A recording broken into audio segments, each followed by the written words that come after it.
Can y'all define personal brand? And can we define the goal of personal brand we're evaluating, of whether it's effective or not?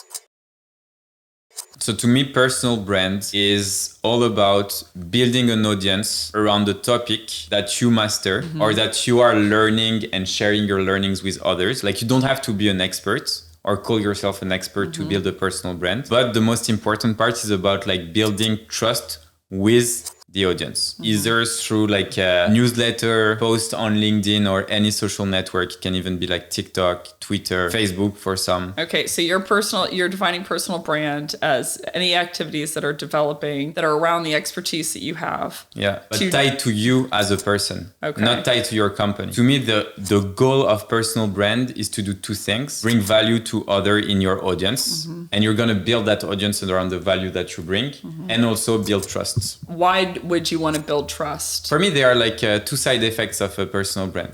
You have the obvious choice, which is you build your personal brand. Some people either reach out to you, which is kind of like inbound, or you reach out to people who already know you because they are in your audience, which would be like the new way of doing outbound, which I think works 100 times better than cold email in general. And then there is the third part, which is referral. Because like something we didn't talk too much about is like, let's say, you know, we take back like the strategy of reaching out to people who actually know you. You decide that you're going to write about a certain topic. So the goal of the call is, let's say, like getting to write an article about a specific topic. You realize that they have a problem, but they might be using like one of your competitors to solve that problem, and it's working well for them. Are you going to be like the pushy sales rep trying to close them? Or are you just going to say like, you know what, if you're happy with the solution on that specific problem, like fine, like let's just keep in touch, and now you're part of my network. I'm still happy to bring value to you, you know, like it's fine. But do you know anyone in your network that you could refer? And for me, this is also the part about a personal brand, because some people can trust you but not buy from you. However, I could recommend clients your way. Yeah. Just because of that trust, because of that relationship. So let's say that you are SDR and you're prospecting into CTO. So you're publishing all these tips on selling into CTOs or things that you think that they would like based on your experience. Yeah. And then a year later, you start selling into a CFO. So completely different buyer, both outside of your expertise. At that point, you would say, I'm going to pivot my personal brand. It has happened to me. Like I built my personal brand in the early days of lemlist around cold emails. So I was like analyzing the tens of thousands or hundreds of thousands of cold emails that our clients were like sending and giving tons of tips. So more about sales, more about cold emails, etc. But as the company grew, I felt like my personal brand should transition toward more like helping other entrepreneurs, etc. So yeah, I moved away from this. However, like people still found value in my posts. People still liked me because of what I was saying. And some people who are sales are also interested in what I'm doing now. So you can transition your personal brand as you're growing. It's not because like you start doing something that you have to stick for it for your entire life. Sales is just like a byproduct of the relationships. Yes. Right. For me, like the end goal of anything I do is to build relationship and see if I can help people. Okay. If I can't, I don't care. Like it's if I can't personally, I'm not gonna look for the sales. That's not gonna be my end goal. If I can't, but I know like a product or anything else or someone that I know that can help, I would become a connector. And becoming a connector is another way to grow your network, be helpful to others, and help solve problems. Do you believe if something personally happened to you, like non-business related, do you think that should be a part of your brand? And what percentage would you say do you think is healthy? Anything that's not business related makes you like human. It makes you look like a human. And if it makes you look like a human, it helps you connect in a way with some people. For example, I've seen people that I felt were like kind of bragging all the time, etc. It was not like build in public, but more like brag in public. And then they started like sharing something about like how much doubt they had, how much rejection they had in the past, all these type of things, which has nothing to do with the type of topics they were posting. But for me, it moved me. I was like, okay, like this person is actually like a decent human being. They went through tough stuff and it make kind of like them. But I do feel that it must be used strategically, like not like, I think for me, if it's like, let's say 5% of your content, it makes sense. The truth is like, you might have people that are like inspired by what you say, but you're not always building trust. Yeah. It's the same as if you have someone, like who entertains you a lot, like posting tons of funny stuff online, like the meme lord or whatever, you know, like tons of memes, super funny. Yeah, of course, this guy gets rich, like tons of rich. He has like a huge personal brand. Yeah. But in the end, would you buy from him or like or her? Like, or would you like actually be, like having a meeting with this kind of person? Not really. Sometimes I think educate gets less rich, but the quality of the relationship you build is much higher. In my opinion, the definition is the deliberate attempt to influence how the world sees you leveraging media. The next piece is what's the goal? The goal is simple. Reach. For what? Whatever fucking purpose you want.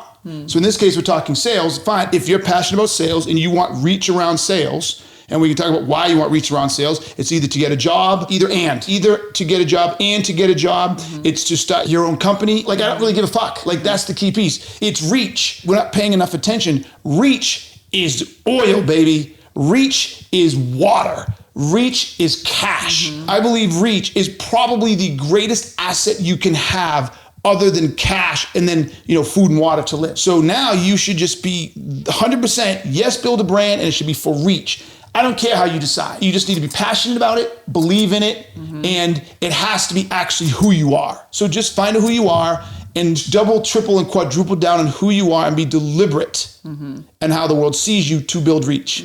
After that, the execution questions come into play. What do you get for it? How do you measure that, et cetera? But it doesn't matter. The bigger your reach is, I don't care what your purpose for it is, you have power. Do you think that you could and should pivot? Again, you have a CTO buyer, then you have a CFO buyer. No. So here's the point. But what if your goal is to book meetings? Okay, that should never be the goal of a personal brand, ever. So no, I never have to pivot from where I'm at. Now, I may write an article on sales that's more germane to the CTO one day, and then another article that's more germane to the salesperson another day, and another article that's more germane to marketing. Hey, marketing, this is what sales teams want, but it's all sales. So there is no pivot. This is what I believe. This is who I am. This is how I operate. This is what's important. This is how I think it'll benefit, key point, this is how I think it'll benefit you. And I do that all day long. And so it's irrespective a lot of times of your buyer. 100%. Irrespective of, and the goal is not to book meetings. No, that's the beneficial outcome, but that's not building a personal brand. That's advertising. You build the reach, the people follow you, you'll have your opportunity to reach to them, ask for something. You're building this brand, you're reaching out to people, you give, reach gets bigger, then you can ask them for something. And they'll give it to you. It's a long game. It is not, how do I get this person to buy? If you're trying to build a personal brand to schedule meetings, you're doing it wrong. But there is another question, which is like, should everyone build a personal brand? And I do feel on that end, it's like, to me, if you're not working on a topic you're passionate about, then you shouldn't be building your personal brand around that topic. Amen. As you build your brand and you try to teach, educate, share, you begin to bump into your own ceiling of knowledge, and you expand that by going and researching. So you only become more and more knowledgeable. And then you start finding things that other people don't know. From your view, you find one thing that you're passionate about and layers upon that thing, and you expand upon that. Whereas in your case, you can pivot. You can switch. You can switch. For me, it's not an issue. You can take like, let's take Justin Welch, for example. His expertise is personal brand, but initially he was talking about healthcare, SaaS, and sales. That's the only thing he was talking about. And he was getting like consulting gig around that type of things. He started to grow his audience. And by teaching others the first skill he had, which was SaaS sales, he started to learn how to build an audience, which became another of his skill sets. So instead of keeping that same skill set, he said like, well, you know what? I've learned how to build an audience. Now I'm going to teach others how to build an audience. And that's how he pivoted. So even if in his network, potentially there are still like people in the healthcare industry around SaaS, etc., some of them are still interested about him because, like they found him valuable. In my opinion, we're overthinking this concept of reach. Just the more people that you get paying attention to you for good reasons, the better off you are. My youngest, who has her own website, right? She's blogging right now, has a podcast, etc. Started all this at 11, right? Let's just say she doesn't become a world-class World Cup mogul skier, and she goes off to college. And one of the things she says is, send her to my website. What do you think that school's going to think when an 11-year-old girl has been blogging, doing podcasts, has her own website, almost became a World Cup mogul skier, and sees all that and been doing it for 7 years? That is going to be another additional value to the school she wants to go to that's going to play into their decision, right? I don't understand why people don't get this. Not only is personal brand important, but personal brand something what I call show the economy, not the tell me economy. When you had a resume that told me let me tell you what I do, let me tell you what I know, let me tell you this, right? Personal brand is, let me show you. Yeah, exactly. Let me show you what I do, let me show you who I am. And that changes the game. It's just simple to me.